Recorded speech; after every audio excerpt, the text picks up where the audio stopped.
my little scientist. As we all know, we've been learning about forces and motion, and today's lesson we're going to see how forces are making things move.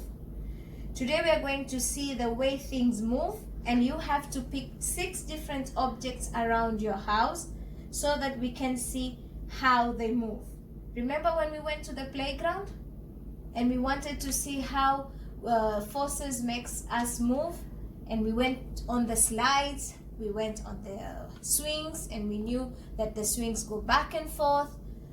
I've picked a car, I've picked a cube, I've picked a container, water bottle, and an orange.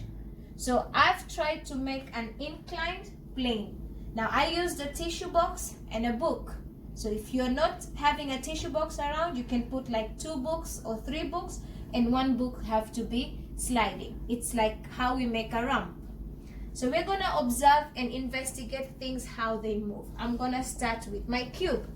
Let's see how the cube. So on your worksheet, you have to write the object name, and then you have to tick, does it slide, roll, or spin? I'm gonna try with the cube, and as we can see, it slides.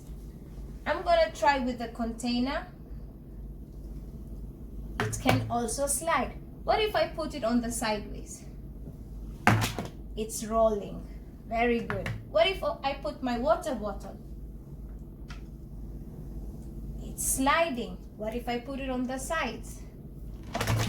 It's rolling. So we can see some objects can do both, slide, roll, and some can even spin. So I have my coin, and I would like to see, what will a coin do? It can slide, and now I cannot put it in both different ways because it's a flat thing. So what if I put it on this way?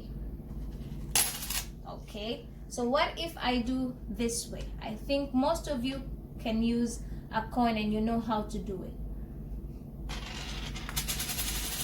What happened to the coin? It spins. So I hope this short video will help you understand how to use your objects at home to see how forces make things move.